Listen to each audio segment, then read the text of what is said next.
Hello दोस्तों, आज का अपना जो पहला इडियम है वो है डच करेज। तो डच यानी होता है वह आदमी जो हॉलैंड का निवासी होता है, उसे डच बोला जाता है। और करेज यानी होता है साहस। तो डच करेज यानी हॉलैंड के निवासी का साहस। क्या इसका अर्थ यही है? तो देखिए इसका अर्थ क्या है। पहले के ज़माने में क्या था कि हॉलैंड के निवासी जब भी इंग्लैंड से युद्ध करते थे तो युद्ध करने से पहले वो लोग वाइन पीते थे, शराब पीते थे। और शराब पीने के बाद में वो लड़ाई करते थे। क्यों? क्योंकि इंग्लैंड एक शक्तिशाली देश था और हॉलैंड के निवासियों को उनकी शक्ति से, उनकी ताकत से डर लगता था। तो अपने अंदर हिम्मत जगाने के लिए, अपने अंदर साहस जगाने के लिए वो लोग पहले वाइन पीते थे और वाइन पीने के बाद में शराब पीते, मतलब वाइन पीने के बाद में लड़ाई करते थे। तो तभी से ये इस ईडियम का चलन हो गया, डच करेज यानी कि हॉलैंड के निवासी का साहस, यानी कि उस आदमी का साहस जो शराब पीने के बाद में बहादुरी दिखाता है, शराब पीने के बाद में हिम्मत दिखाता है। तो डच करेज यानी कि डच का साहस, यानी कि ए फीलिंग ऑफ करेज, यानी कि साहस की भावना। और वो भी कब? आफ्टर ड्रिंकिंग, शराब पीने के बाद। तो शराब पीने के बाद, वाइन पीने के बाद में जो बहादुरी की, हिम्मत की, लड़ाई झगड़े की, गालियाँ बकने की, गलौज करने की जो भावना होती है उसे डच करेज बोला जाता है। और राजस्थान के अंदर मात्र 30 रुपये में आप डच करेज हासिल कर सकते हो। तो चलिए बात करते हैं अपन सेकंड इडियम की, वो है डाई इन हार्नेस। तो आप जानते हो डाई का मतलब मरने से है और हार्नेस बोलते हैं कवच को। तो आपको पता होगा पहले के टाइम में जब भी सैनिक युद्ध में जाते थे तो वो कवच पहन के जाते थे, ठीक है ना। जब भी युद्ध में जाते थे तो वो कवच पहन के जाते थे। तो जब वो पहन के जाते थे, युद्ध करते थे, तो बहुत सारे सैनिक ऐसे भी थे जो युद्ध करते करते मर जाते थे। और जब वो मरते थे तो उन्होंने, कहने का मतलब, कोई सूट नहीं पहनते थे, वो कोई, कहने का मतलब, कोई कुर्ता पजामा नहीं पहनते थे, वो कवच पहन के युद्ध करते थे और उसी समय वो मर जाते थे। तो डाई इन हार्नेस, कवच में मरना। तो कवच में कब मरता है इंसान? जब वो युद्ध करता रहता है, जब वो अपना काम करता रहता है। तो जब किसी इंसान की मौत काम करते करते हो जाती है, काम के दौरान हो जाती है, तो उसे डाई इन हार्नेस बोला जाता है, यानी कि कवच में मरना बोला जाता है। तो कवच में इंसान कब मरता है? जब वो युद्ध करता रहता है, यानी कि वो अपना काम करता रहता है। तो कोई भी इंसान काम करते करते मर गया, means he died in harness, यानी कि वो कवच में मर गया, यानी कि समझ गए आप। जैसे कि इंडिया के पीएम थे लाल बहादुर शास्त्री, जो ताशकंद गए थे और वहाँ पे उनकी मौत हो गई थी। तो वो इंडिया के ऑफिशियल काम से गए थे और वो काम करते करते मर गए थे, means Lal Bahadur Shastri died in harness, यानी कि काम करते करते इंसान मर गया, तो वो डाई इन हार्नेस बोला जाएगा। अब बात करते हैं अपन तीसरे इडियम की, जो है ड्रॉ द लॉन्ग बोन। तो ड्रॉ का मतलब खींचना और लॉन्ग बोन का मतलब लंबी हड्डी से है। तो ड्रॉ द लॉन्ग बोन यानी कि लंबी हड्डी खींचना। तो इसके पीछे की ओरिजिन क्या है, इसके पीछे की स्टोरी क्या है कि एक बार 5-7 लोग बैठे बैठे बातें कर रहे थे और वो गप्पे मार रहे थे। हर इंसान एक दूसरे से ज़्यादा गप्पे मार रहा था। तो वो बातें कर रहे थे कि मैंने एक बार एक राक्षस को मारा, तो फिर राक्षस को मारने के बाद में मैंने उसको मार दिया, मारने के बाद में मैंने इतनी लंबी हड्डी खींची। तो फिर दूसरा बोलता है कि तूने तो क्या खींचा? मैं जब वहाँ गया था, मैंने उसको मारा, तो मैंने तेरे से भी ज़्यादा लंबी हड्डी खींची। तीसरा बोलता है कि तूने तो कुछ भी नहीं किया, मैंने तो जितनी तूने खींची ना, मैंने उससे भी ज़्यादा लंबी हड्डी खींची। तो कहने का मतलब वो इंसान क्या कर रहे थे, आपस में बैठे बैठे एक दूसरे से ज़्यादा गप्पे मार रहे थे, फेंकालोजी कर रहे थे, फेंक रहे थे। तो जब भी कोई इंसान बातों को बढ़ा चढ़ा के बोलता है, बातों को ज़्यादा से ज़्यादा करके बोलता है, तो उसे ड्रॉ द लॉन्ग बोन बोला जाता है, लंबी हड्डी को खींचना बोला जाता है। तो लंबी हड्डी को खींचने का मतलब कि मतलब अगर आप अपनी बात को बढ़ा चढ़ा के एक दूसरे के सामने पेश करते हो तो that means you draw the long bone. कई बार क्या होता है एग्जाम के अंदर, इस बोन के स्थान पे बो भी आ जाता है, BOW, और बो यानी धनुष भी होता है। तो इसके पीछे की भी एक स्टोरी है, ड्रॉ द लॉन्ग बो यानी कि लंबे धनुष को खींचना। आपने देखा होगा कि धनुष और तीर चलाते समय, आपको तीर चलाते समय धनुष की डोरी को खींचना पड़ता है ना। तो वैसे ही लोग बाग बैठे हुए थे, उसने बोला कि मैंने एक बार है ना एक धनुष चलाया, वो इतना बड़ा था। धनुष खींचा मतलब चलाया तो वो इतना बड़ा था, तो मतलब उसकी डोरी को खींचा। दूसरा बोलता है कि तूने तो क्या धनुष चलाया? मैंने तेरे से ज़्यादा बड़ा धनुष चलाया और उसको मैंने खींचा। खींचा का मतलब डोरी को खींचा। तो हर इंसान एक दूसरे से ज़्यादा मतलब बातें फेंक रहा था। तो जब भी कोई इंसान बढ़ा चढ़ा के बातें करता है तो उसे ड्रॉ द लॉन्ग बो या उसे ड्रॉ द लॉन्ग बोन बोला जाता है। इसका मीन्स होगा एक्सएजरेट करना, बातों को बढ़ा चढ़ा करके बोलना। अब बात करते हैं अपन नेक्स्ट इडियम की, जो कि है डाइम ए डजन। तो आपको पता होगा $1 के अंदर 100 सेंट होते हैं। पता है $1 के अंदर कितने सेंट होते हैं? 100 सेंट होते हैं। और प्रत्येक 10 सेंट को एक डाइम बोला जाता है। कितना? डाइम। तो 10 सेंट का मतलब एक डाइम। तो बताइए 100 सेंट का मतलब कितने डाइम हो गए? 10 डाइम। और 10 डाइम का मतलब $1।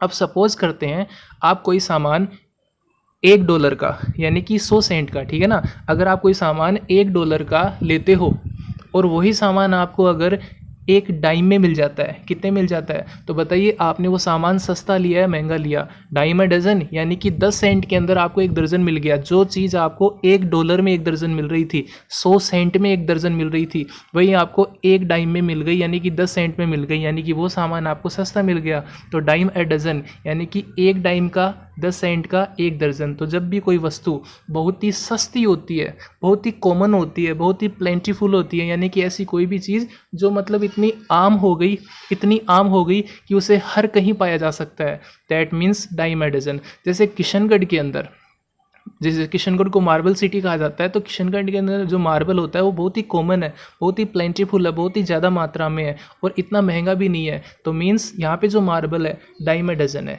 क्लियर है बात? तो डाइम ए डजन इसका मतलब होगा that is very plentiful, common and inexpensive. ऐसी कोई भी चीज़ वो बहुत ज़्यादा मात्रा में मिलती हो, बहुत ही आम हो और बहुत ही सस्ती हो, उसे डाइम ए डजन बोला जाता है।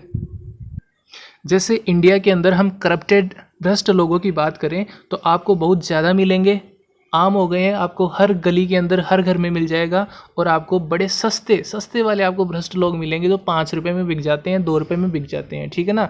तो इसका मतलब इंडिया में जो करप्टेड पीपल है they are dime a dozen, वो आपको एक डाइम के एक दर्जन मिल जाएंगे, यानी कि बहुत ही ज़्यादा मात्रा में, बहुत ही आम और बहुत ही सस्ते मिल जाएंगे। बात करते हैं डॉग डेज की। तो डॉग डेज यानी कुत्तों के दिन। अब आप ऐसे मत बोलना कि हर कुत्ते का दिन आता है मेरा भी आएगा। डॉग डेज का मतलब क्या है, मैं आपको समझाता हूँ। आपने नॉर्मली देखा होगा कि जो कुत्ते होते हैं वो हाँफते रहते हैं। हाँफते का मतलब जीभ निकाल करके है उनका चलता रहता है, ऐसे होता रहता है डॉग, है ना, कुत्तों का। कुत्तों को कभी नहीं देखा हो तो आज जाके देख लेना। कुत्ते क्या करते हैं, या तो दौड़ते रहते हैं या नहीं दौड़ेंगे तो जीभ निकाल करके हाँफते रहेंगे, सुस्ताते रहेंगे। तो डॉग डेज का मतलब उन दिनों से है जब आप ठहराव की स्थिति में आ जाते हो, जब आप इनएक्टिवनेस में आ जाते हो, जब आप। और नॉर्मली गर्मियों में क्या होता है, गर्मियों में समर सीजन में क्या होता है कि कुत्ते ज़्यादा हाँफते हैं। आप देख सकते हो अब गर्मियों का सीज़न चल पड़ा, आप किसी भी कुत्ते को देखना, वो आपको किसी भी पेड़ की छाया के नीचे या कहीं भी बैठा बैठा जीभ को हिलाते हुए हाँफता हुआ, सांस लेता हुआ दिख जाएगा। तो जब भी कोई इंसान निष्क्रियता की स्थिति में पहुँच जाता है, इनएक्टिवनेस में पहुँच जाता है, जब उसके पास कोई काम नहीं होता है, तो उसे डॉग डेज बोला जाता है। डॉग डेज के 2 मतलब होते हैं, एक तो गर्मी के दिन, पहला मीन्स तो क्या होगा, समर डेज, जो गर्मियों के दिन होते हैं उसको डॉग डेज बोला जाता है। और दूसरा बोला जाता है डेज ऑफ स्टैग्नेशन। और स्टैग्नेशन का मतलब इनएक्टिवनेस होता है, निष्क्रियता होता है, काम नहीं करने की स्थिति होती है। तो जब कोई इंसान काम नहीं करने की स्थिति में होता है, इनएक्टिव होता है, तो उसे डेज ऑफ स्टैग्नेशन यानी कि डॉग डेज बोला जाता है। आजकल आप देख सकते हो कोरोना के कारण, किसके कारण, कोरोना वायरस के कारण everyone is in dog days, प्रत्येक आदमी डॉग डेज में है, यानी कि प्रत्येक आदमी डेज ऑफ स्टैग्नेशन यानी कि इनएक्टिवनेस में आ गया, किसी के पास कोई भी काम नहीं है। अब बात करते हैं अपन नेक्स्ट इडियम की, जो कि है ड्रॉप ए ब्रिक। तो ड्रॉप का मतलब गिराना, छोड़ना, पटकना, और ब्रिक का मतलब ईंट से है। तो ड्रॉप ए ब्रिक का मतलब क्या हो गया, ईंट को गिराना। अब सपोज कीजिए कि आप किसी बिल्डिंग का निर्माण कर रहे हो और आप कम से कम 5-6 माले ऊपर चढ़ गए, 5-6 मंजिल चढ़ गए। अब आपके हाथ में ईंट है, अब आपने क्या किया, उस ईंट को गिरा दिया, ठीक है ना। आपने छत पे चढ़ने के बाद में, उस कंस्ट्रक्शन साइट पे जाने के बाद में ईंट को ऊपर से गिरा दिया। तो आप मेरे को बताइए, आपने कोई गलती करी या आपने किसी को कोई ब्लेस कर दिया, आशीर्वाद दे दिया? तो सीधी सी बात है, इंसान किसी छत पे चढ़ने के बाद में, किसी कंस्ट्रक्शन साइट पे चढ़ने के बाद में अगर ऊपर से कुछ भी गिराएगा, कोई भी ईंट गिराएगा, तो इसका मतलब वो कोई गलती कर रहा है, ठीक है दोस्तों। तो ड्रॉप ए ब्रिक यानी ईंट को गिराना, इसका मतलब होगा गलती करना, भूल करना, या किसी भी इंसान पे किसी भी प्रकार का कमेंट करना जो उसको अच्छा नहीं लगे। तो ड्रॉप ए ब्रिक का मतलब ईंट गिराना। तो जब आप ऊपर से ईंट गिराओगे, इसका मतलब आप कोई ना कोई गलती करोगे, आप किसी न किसी का नुकसान करोगे। तो ड्रॉप ए ब्रिक मतलब ईंट गिराना, यानी कि मेक एन डिस्क्रीट और एम्ब्रेसिंग रिमार्क यानी किसी के ऊपर जो ख़राब टिप्पणी करते हैं उसको ड्रॉप ए ब्रिक बोला जाता है। कोई इंसान जा रहा है लेकिन आपने जाते जाते उस पर ख़राब कमेंट कर दिया, इसका मतलब क्या हुआ, you dropped a brick on him, आपने उसके ऊपर ब्रिक गिरा दी, यानी कि आपने उसके ऊपर ईंट गिरा दी। तो जब भी कोई इंसान कोई बड़ी भूल कर दे या किसी पे कोई रिमार्क यानी कि ख़राब टिप्पणी कर दे, it means he dropped a brick, उसने ईंट को गिरा दिया। अब बात करते हैं अपन नेक्स्ट इडियम की, जो है dog in the manger. Dog in the manger, तो डॉग का मतलब कुत्ते से है और मैंगर किसको बोलते हैं, तो देखो आपने देखा होगा कि जो जानवर होते हैं उनको जब हम खाना वाना देते हैं तो नांद में देते हैं, जो एक क्या बोलते हैं, जो पानी की जो खेड़ी होती है उस टाइप में एक छोटा सा होता है जहाँ पे उसको फूस चारा वगैरह डाला जाता है, और उसको हिंदी में तो नांद बोलते हैं, उसको चरनी भी बोलते हैं, उसको लाश भी बोलते हैं, बहुत सारे नाम होते हैं अलग अलग जगह पे, लेकिन उसको इंग्लिश में मैंगर बोला जाता है, ठीक है ना। अब dog in the manger, dog यानी कुत्ता, इन द मैंगर यानी मैंगर में यानी कि लाश में, उस चरनी के अंदर जिसके अंदर जानवर खाना खाते हैं, जिसमें गाय भैंसे खाना खाती हैं। तो सपोज़ कीजिए अगर कोई कुत्ता किसी चरनी में बैठा हुआ है जिसमें किसी गाय भैंस को खाना खाना है, तो क्या वो कुत्ता उसे खाने को देगा? नहीं खाने को देगा।